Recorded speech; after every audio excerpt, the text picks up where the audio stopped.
भारत अपनी मुसलसल फौजी और सिफारती शिकस्तों के बावजूद अब बुज़दिलाना तौर पर इस्राएली साख्ता ड्रोन्स के जरिए पाकिस्तान पर हमला कर रहा है। इन हमलों का असल मकसद क्या है और भारत खित्ते में खौफ और दहशत की फिजा पैदा करके अपनी नाकामियों पर पर्दा डालना चाह रहा है। और साथ ही साथ मैं जानना चाहूंगी ये जो ड्रोन है, इस्राएली ड्रोन हरूप के नाम से, इसके बारे में बताइएगा ये कैसे काम करता है, क्योंकि हम 29 के करीब तो गिरा चुके हैं। बिस्मिल्लाहिर्रहमानिर्रहीम, बहुत शुक्रिया आपका। देखें, जो कल भारत ने किया है, तकरीबन 30 के करीब ड्रोन्स उन्होंने पाकिस्तान में भेजे। ये इस्राएली साख्ता हरूप ड्रोन्स हैं, लेकिन सिर्फ ये ड्रोन्स नहीं आए, इन ड्रोन्स के ऊपर उन्होंने डिटेक्ट करने की कोशिश की है पाकिस्तान का जो एयर डिफेंस सिस्टम है उसको।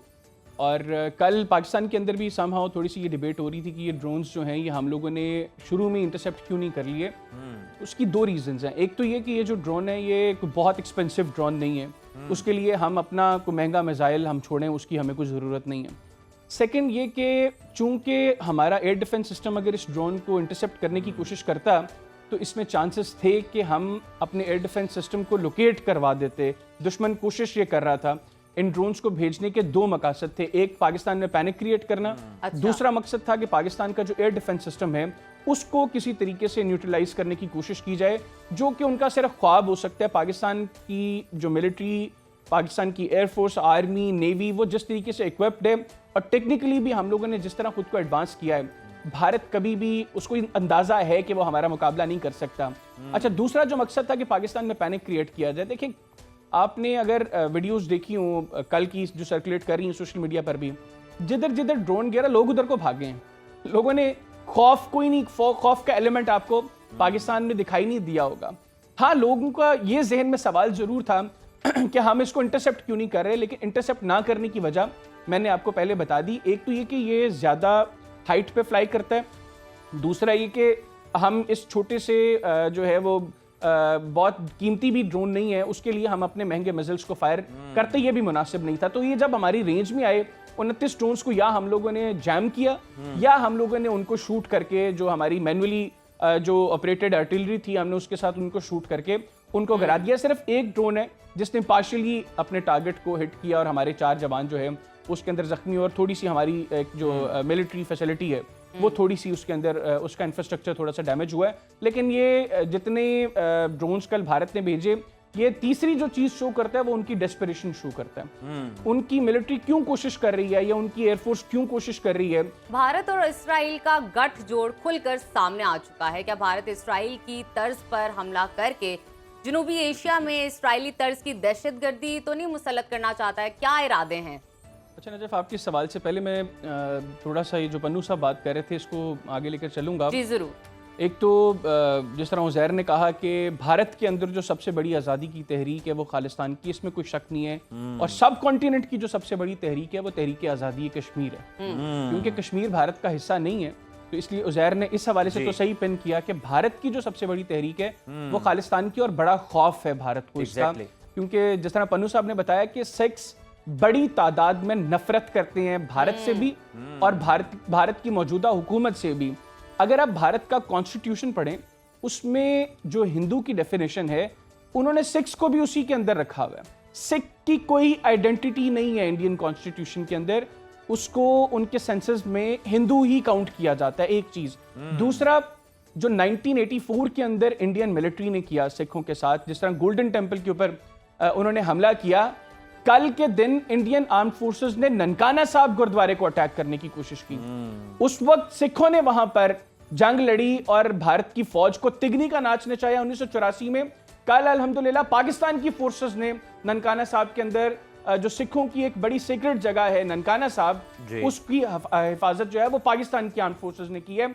और जिस तरह पन्नू साहब बता रहे हैं, मेरा ख्याल है कि जो दुनिया भर के सिख्स हैं उनको इस चीज का अंदाजा है कि कल पाकिस्तान की अफवाज ने किस तरह उनके एक बड़ी सीक्रेट जगह की भारतीय फौज से हिफाजत की है। दूसरी बात जो आपने इसराइल के तर्ज के ऊपर जो भारत जंग लड़ने की कोशिश कर रहे हैं, देखें पाकिस्तान फलस्तीन नहीं है।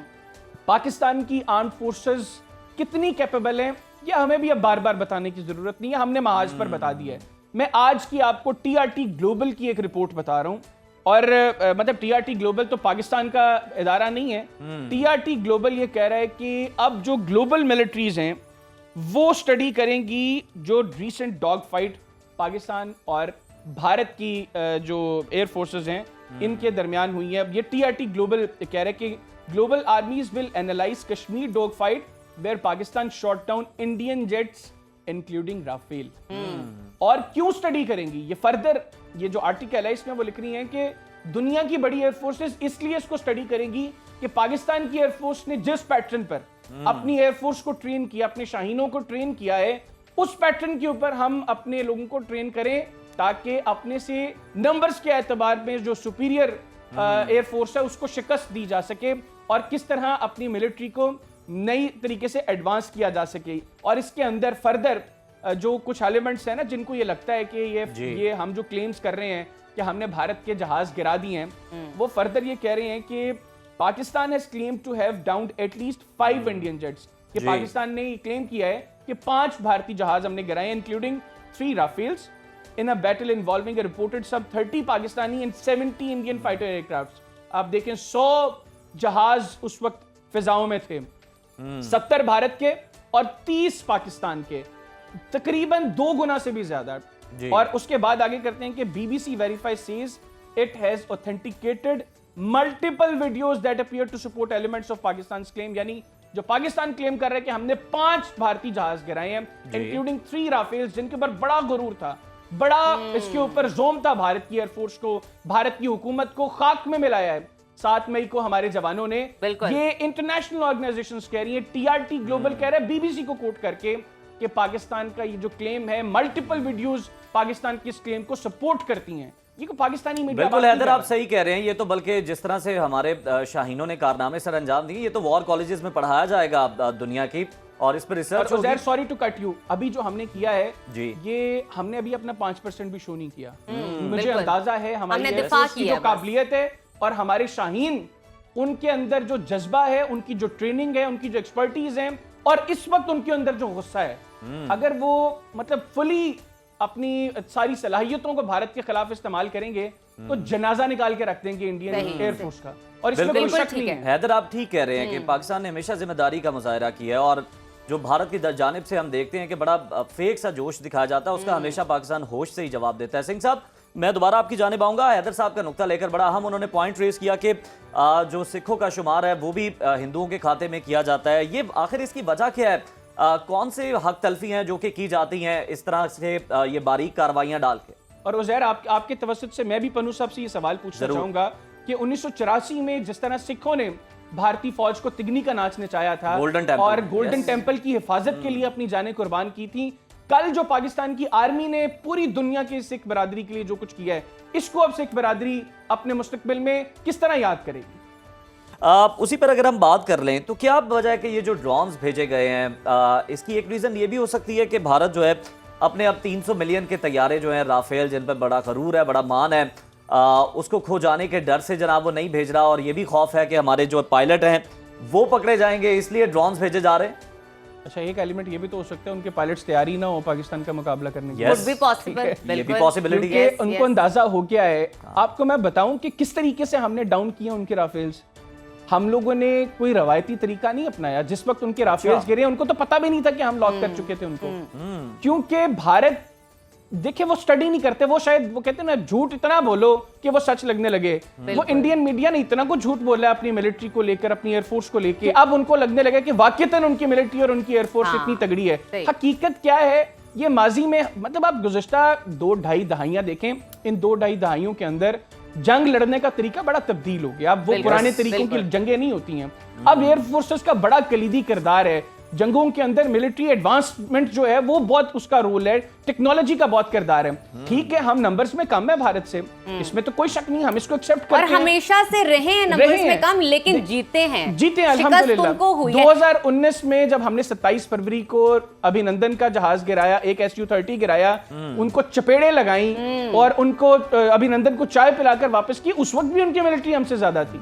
और हैदर हमने वापस भेजा, मतलब उसने अपना तैयारा भी गवाया, मार भी खाई, चाय भी पी, और भारत को जलील भी करवाया, लेकिन उसे वीर चक्र भी नवाजा गया। अभी ग्रुप कैप्टन बना दिया। कैसी उनकी, मतलब मैं देखता हूँ मेंटालिटी है, ये कैसे उनकी? यहाँ से उज़ैर साहब, आप इस चीज का अंदाजा यहाँ से लगा लें कि जिस फौज को रिटायर कर देना चाहिए था अभिनंदन को, जी। उसको निशाने इबरत बनाना चाहिए था, वो उसको हीरो बना रही है, तो उसकी क्या कैपेबिलिटी होगी? सही। तो बाकी फौज का मोराल कैसे बुलंद होगा सर अगर ये वो फौज में मोराल नहीं है, प्रेसिडेंट सेट करेंगे? उनकी फौज में मोराल नहीं है। देखिए फौजों में मोराल कुछ वजहों से होते हैं। हमारी फौज के अंदर मोराल की एक बड़ी वजह यह है कि हमारी फौज का हर जवान वो जज्बा शहादत से सरशार है। Yes, इस हमेशा जज्बे का आरज़ू करता है। कौन मुकाबला करेगा? दुनिया की कौन सी मिलिट्री इस जज्बे का मुकाबला कर सकती है? और भाई जो जाई इस वजह से रहा है कि मैं वतन की मोहब्बत के लिए अपनी जान तक कुर्बान कर दूंगा, उसका कौन मुकाबला करेगा? मतलब जान से बढ़कर क्या चीज है, वो उसको स्टेक पर लगाने के लिए तैयार है। और इंडिया में ये जज्बा नहीं है उनकी मिलिट्री के अंदर। ठीक है, एट सम लेवल प्रोफेशनलिज्म होगी जो गुज़श्ता 10-15 साल के अंदर ग्रेजुअली कम हुई है, बिलखुसूस गुज़श्ता 11 साल के अंदर तो भारत की मिलिट्री की का बेड़ा गर्क हो गया है, सिर्फ उनकी लीडरशिप और उनकी जो फौज कर रही है। मतलब आपको क्या लगता है कि उनकी मिलिट्री को नहीं पता कि पुलवामा जो है वो उनकी अपनी गवर्नमेंट और उनके अपने जो हायर ऑफिशियल्स हैं उनकी मिलिट्री ने करवाया? उनकी मिलिट्री को नहीं पता कि पहलगाम वाकया जो है ये उन्होंने खुद करवाया है? जनाब आधे 2-3 किलोमीटर के फासले पे आपकी आर्मी की बेस है और 1 घंटे तक वहां पर पहुंचा कोई नहीं है।